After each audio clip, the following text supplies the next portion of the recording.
राम जय राम जय जय राम श्री राम जय राम जय जय राम श्री राम जय राम जय जय राम श्री राम जय राम जय जय राम श्री राम जय राम जय जय राम श्री राम जय राम जय जय राम श्री राम जय राम जय जय राम श्री राम जय राम जय जय राम श्री राम जय राम जय जय राम श्री राम जय राम जय जय राम श्री राम जय राम जय जय राम श्री राम जय राम जय जय राम।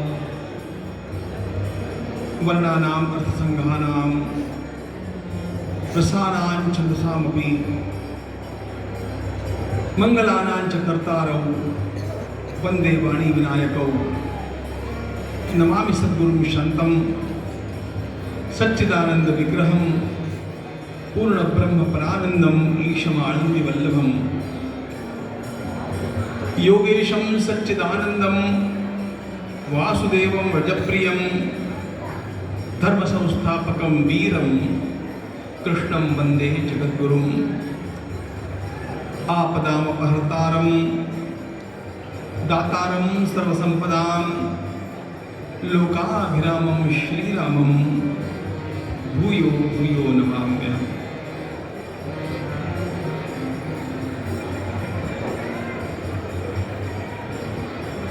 रमण रीति के पावन स्थान से यहाँ पर कुछ दिनों का निवास और कुछ सेवा करके निकलते समय प्रतिवर्ष मन में यही ललक रहती है कि अगले वर्ष फिर कब आना होगा।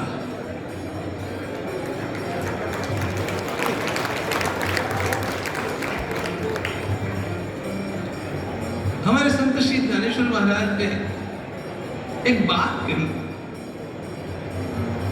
गुरु गृह वसे मानसी,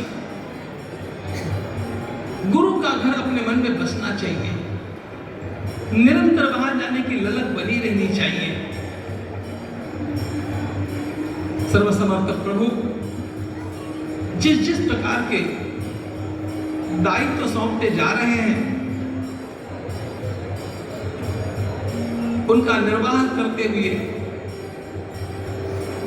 प्रत्यक्ष यहां पर निरंतर पहुंच पाना संभव नहीं होता है बीच बीच में, किंतु मन तो सर्वदा लगा रहता है कि रमण रीति जाएंगे, पूज्य महाराज जी के चरणों में अपना मस्तक टिकाएंगे, वहां की उस धूलि को मस्तक पर धारण करेंगे। रमण रीति की उस पवित्र रेत में थोड़े लौटेंगे भी। इस सुंदर वातावरण को और स्वर्गाश्रम की गंगा जी को निरंतर अंतःकरण में रख करके चलते रहता हूं मित्रों। गुरु गृह में जब आना होता है तो प्राचीन उपनिषद प्रणाली के अनुसार कुछ विचार भी किया जाना चाहिए, और इस विचार के लिए यहां पर जो बैठते हैं वह हमारे दोनों ओर परमात्मा की सेवा के रूप में ये विचार होते हैं और गुरुदेव के समक्ष परीक्षा के रूप में भी ये विचार होते हैं। इधर से परीक्षण चलता है और उधर से आस्वादन चलता है। इन दोनों के मध्य से चलती हुई ही हमारी विचारधारा शुद्ध और मधुर रह सकती है। कोरोना के इस काल में सब कुछ बदल गया और एक बात और ध्यान में आने लगी कि मनुष्य को चाहिए कि वह शीघ्रता से उन सब बातों का विचार कर ले जो थोड़े में ग्राह्य हो जाती है और उपयोगी साधक के लिए उपयोगी हो जाती है। बाकी सब साधन अपने स्थान पर उत्तमोत्तम ही है, लेकिन हमारे भगवान आचार्य ने विचार का स्थान सर्वोपरि रखा है। को दीर्घ रोगो भव एव साधो किमौषधम तत्र विचार एव। भगवान आचार्य का जन्म इस भूतल पर, अवतरण इस भूतल पर जो हुआ वो विचार पद्धति सिखाने के लिए हुआ। ऐसा अनेक बार मेरे मन में भाव उठते जाता है, किस दिशा में कैसे विचार किया जाए ताकि हम लोग अपने इस जीवन को सार्थक कर लें। योग वासिष्ठकार ने भी यही बात कही, विचारात् तीक्ष्णता वेत्य धीर पश्यति परम पदम। विचार के माध्यम से ही बुद्धि को सांड पर रगड़ा जाता है और वह तीक्ष्ण बन करके उस परम पद को प्राप्त कर सकती है। विचारात् तीक्ष्णता वेत्य धीर पश्यति परम पदम। अब ये विचार भी करना है और ये भगवान राधारमण जी की गोदी में बैठ करके करना है। तो आइए श्रीमद् भागवत का थोड़ा विचार करें, विचार करें, केवल आस्वादन नहीं। साधकों की दृष्टि से जब श्रीमद् भागवत की ओर देखा जाता है तो ऐसा लगता है कि यह तो एक अत्यंत विलक्षण कोश है। सभी प्रकार के साधन उसमें प्राप्त होते हैं। पूज्य महाराज जी से भी कह देता हूं कि योग का जितना सुंदर वर्णन श्रीमद् भागवत में मिलता है, योग का जितना प्रतिपादन श्रीमद् भागवत में मिलता है, वैसा अन्यत्र मिलना बहुत कठिन है। तो मूल परमहंसों की संहिता है, पारमहंस्याम संहितायां। परमहंसों को प्रिय लगे ऐसा उसमें बहुत कुछ है। उसका वैदिकत्व, उसका वेदांत सारत्व, उसका योग प्रवणत्व, ये सारी बातें अद्भुत हैं। तो जब श्रीमद् भागवत जी की और भी प्रत्यक्ष न चलते हुए उनके महात्म्य को देखते हैं तो पूरे महात्म्य में मेरा मन 2 श्लोकों पर टिक जाता है, वो वहां से हिलता नहीं है। और अनेक बार मेरे मन में ये विचार आता है और कभी कभार मेरे मुख से निकल भी जाता है श्रीमद् भागवत के महात्म्य की कथा के समय कि यदि इन 2 श्लोकों को आत्मसात कर लिया जाए तो पूरी भागवत की कथा भी गतार्थ हो जाती है। गतार्थ का अर्थ निरुपयोगी नहीं, वह अत्यंत उपयोगी है, वह निरंतर हमें चाहिए, लेकिन उसका निश्चूत अर्थ क्या है, श्रीमद् भागवत को पढ़ करके भी ग्रहण क्या करना है। 2 श्लोकों में गोकर्ण महाराज ने यह बात अपने पिताश्री को समझा दी। ये 2 श्लोक हर साधक के लिए रसायन रूप श्लोक लगते हैं मुझे।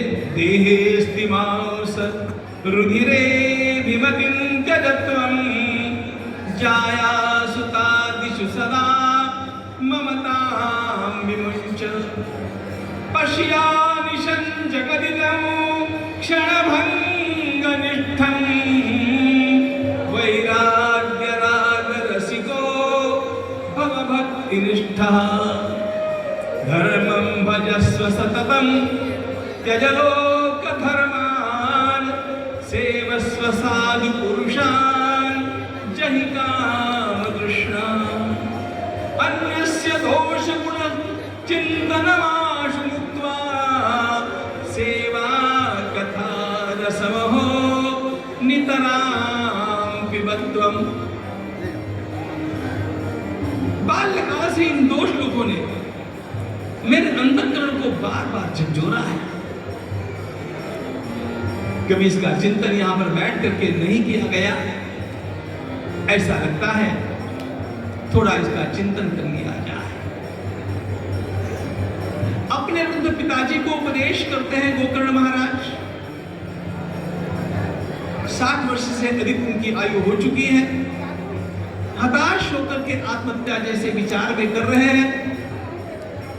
कोरोना ने, इस कोविड ने इस स्थिति में बहुत सारे लोगों को ला छोड़ा है। अत्यंत दुख निवृत्ति पूर्वक परमानंद प्राप्ति यदि हमें अपने जीवन में करनी हो और प्रामाणिकता से करनी, बातचीत करने के लिए बात करना अलग बात है, बात को आत्मसात करके अपने जीवन की अनुभूति में उतारना दूसरी बात है। और ये ग्रंथों का जो सौंदर्य है, ये ग्रंथों का जो अपार अद्भुत धन है, ये वास्तव में उन्हीं के द्वारा अपने जीवन में पूरी तरह प्राप्त किया जाता है जिन्होंने जीवन में उतार लिया। बाकी तो वाणी में आकर के उसका वाद विलास हो गया। गोकर्ण महाराज ने अपने पिताश्री पंडित आत्मदेव से कहा, देहेस्तिमां सरुधिरे विमतिं त्यजत्वं। पहला सूत्र है। इस दो श्लोक में ऐसे अनूठे सूत्र भरे हुए हैं कि इन सूत्रों को ही सामने रख करके कोई चले तो उसका जीवन इन दो श्लोकों से पूरी तरह सार्थक हो जाता है, पूरी तरह। देहेस्तिमां सरुधिरे विमतिं त्यजत्वं। पिताजी से कहा, पिताजी सबसे पहली बात जो आपको करनी चाहिए वह मैं कौन हूं, इसका ठीक से निश्चय, ठीक से निर्णय अपने भीतर कर लेना चाहिए। मैं शरीर हूं, इस भाव को लेकर के तो हम सब लोग चलते ही हैं। वेदांत की दृष्टि में यही गवार है, उसी को पशु कहा है। मैं देह हूं, इस भूमिका को लेकर के चलने वाला हर व्यक्ति प्राय है। हम जिसे परमार्थ कहते हैं, जिसे अध्यात्म कहते हैं, वो यात्रा क्या है पता है? देह भाव से चल करके आत्मभाव तक पहुंचना, इसकी यात्रा का ही नाम परमार्थ है। इस यात्रा का आरंभ जीवन में जिसने कर दिया वह धन्य हो गया। लेकिन वह यात्रा का आरंभ कहां से होता है? मैं शरीर नहीं हूं, यह रक्तमांस हड्डी चमड़ी का बना हुआ पुतला, यह मेरा स्वरूप नहीं है। भगवत गीता का जैसे कहते हैं कि जैसे ये वस्त्र मैं नहीं हूं, इन वस्त्रों को त्यागता है हमारा शरीर, उसी प्रकार इस काया को, इस शरीर को भी त्यागता है वह आत्म तत्व। मैं शरीर नहीं। देहेस्तिमां सरुधिरे विमतिं त्यजत्वं। अगर बारीकी में घुसना हो तो मैं एक बात और भी कहना चाहूंगा कि आप अपने को आत्मा आत्मा भी मत कहना, क्योंकि आत्मा का निरूपण करना भी हमारा अधिकार है कि नहीं पता नहीं। मैं शरीर नहीं हूं इतना कहना, मैं क्या हूं यह कहने का अधिकार हम लोगों का अभी नहीं है। इसलिए शास्त्रकारों ने बड़ी सुंदर बात, उपनिषदकार बड़ी सुंदर बात कहते हैं, अरे सारी अन्य बकवास छोड़ दो, बस केवल मैं कौन हूं इसको पहचान लो। तमे वैकम विजानथ आत्मानं, तमे वैकम विजानथ आत्मानं अन्या वाचो विमुञ्चत। बाकी बकवास छोड़ो, इसको आत्मानं विद्धि सौम्य, आत्मानं विद्धि, अपने को पहचान।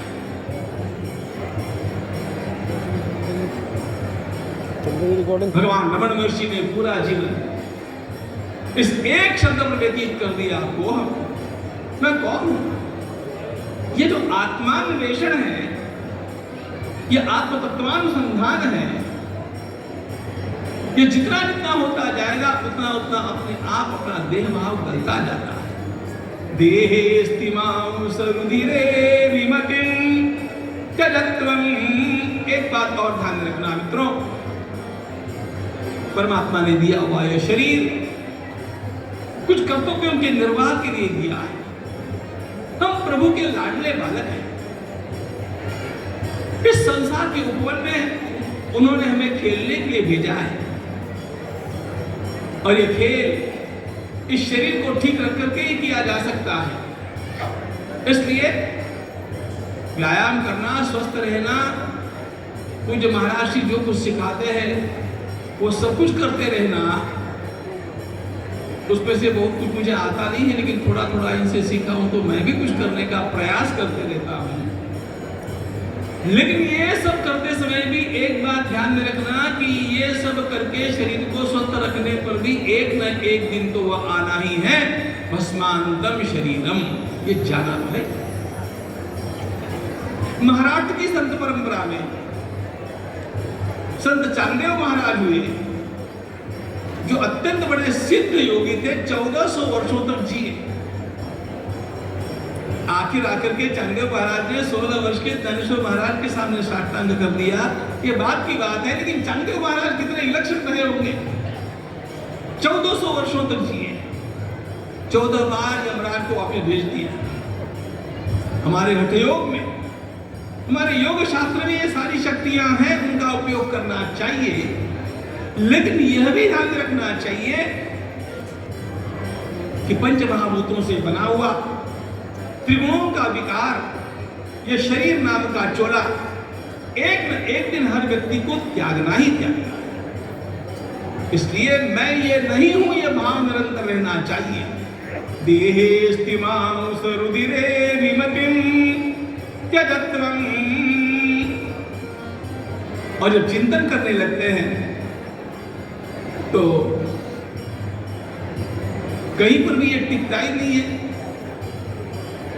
कि शरीर को उत्तम बना करके हम अखंड सुख की प्राप्ति कर सके। कितना भी बढ़िया शरीर आखिर श्मशान में जलता है। इसलिए उसका वियोग होने से पहले उस वस्तु को पकड़ लेना पुरुषार्थ है, जो कभी नष्ट नहीं होने वाली। ज्ञानेश्वर महाराज ने बड़े सुंदर शब्दों में कहा, निश्चित रूप से नष्ट होने वाले शरीर का उपयोग करके, निश्चित रूप से नष्ट होने वाले शरीर का यथायोग्य उपयोग करके जिसने शाश्वत तत्व को प्राप्त कर लिया, उसने शरीर को सार्थक कर लिया।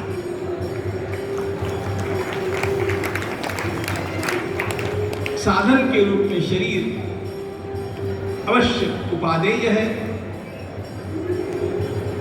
उसको मित्र के रूप में संभालना आवश्यक है, लेकिन आखिर वह मैं नहीं हूं इसका भान रखना भी आवश्यक है। देहे स्तिमांस रुधिरे विमतिम त्यजत्वम्। जब शरीर ही मैं नहीं हूं, तो शरीर के कारण जिनके साथ मेरा संबंध है वो मेरे कैसे हो सकते हैं। हमने सारे संबंध जोड़े हैं शरीर को आधार बना करके। हमने सारा संग्रह किया है शरीर को आधार बना करके, ये मेरा, ये मेरा, ये मेरा, ये मेरा। भगवान आचार्य कहते हैं, देह स्त्री पुत्र मित्रानुजरः यवृषा स्तोष हेतुर्ममेद्धम् सर्वे स्वायुर्नयन्ति प्रतितमलममी मांसमी मांसयेह एते जीवन्ति येन व्यवहृति पटवो येन सौभाग्यभाजः तं प्राणाधीशमन्तर्गतममृतममुं नैव मीमांसयन्ति। देह स्त्री पुत्र मित्र अनुचर हय वृष, मैं हूं, मेरी पत्नी है, मेरा परिवार है, मेरा बंगला है, मेरी फैक्ट्री है, मेरी गाड़ियां हैं, ये सब करते हुए और इसी में अपना सारा जीवन और समय लगाते हुए भगवान आचार्य ने इसके लिए एक कठोर शब्द का प्रयोग किया है, मांस मीमांसा। ये सारी मांस की मीमांसा है, ये सारी नश्वर की मीमांसा है। ये सारा नश्वर जिस एक के आधार से हम लोगों को प्रतीत हो रहा है, उस आधार को हमने भुला दिया और इन बाकी सब बातों का चिंतन करने में इतने व्यस्त हो गए, इतने मशगूल हो गए कि उधर कभी ध्यान ही नहीं गया। एते जीवंती ये न व्यवहृति पटवो ये न सौभाग्य भाजा तम प्राणाधीशमंतर्गतममृतममुं नैव मीमांसयन्ति। पिताजी, इन प्राणों को चलाने वाला, इन इंद्रियों को चलाने वाला, इस देह को चलाने वाला, इस बुद्धि को भी चलाने वाला वो अंतर्यामी कौन है? उसकी भी मीमांसा जीवन में होनी चाहिए। उसकी ओर जरा ध्यान दीजिएगा। पिताजी का ध्यान आकृष्ट किया है गोकर्ण महाराज ने उस प्राण आत्मतत्व तक, आत्मतत्व की ओर। तम प्राण आदि शमंतर गत ममुर्मुम नैव मीमांसयन्ति। अब यहां पर एक बात है,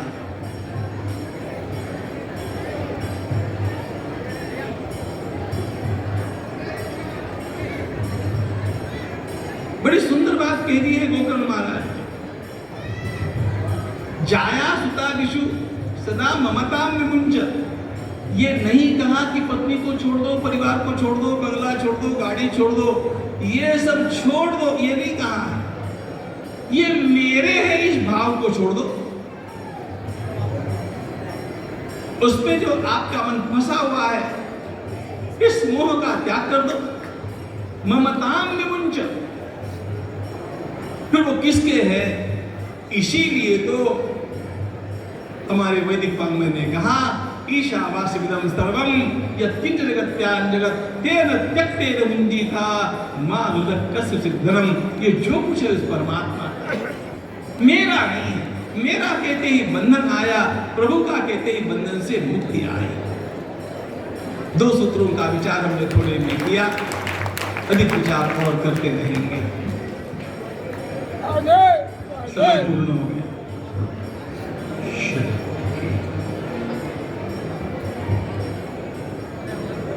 उपयोग तो करना है, लेकिन त्याग भाव से उपयोग, ये हमारी सनातन दिव्यता है। और भगवत गीता में भी कर्म का त्याग नहीं, त्याग भाव से कर्म।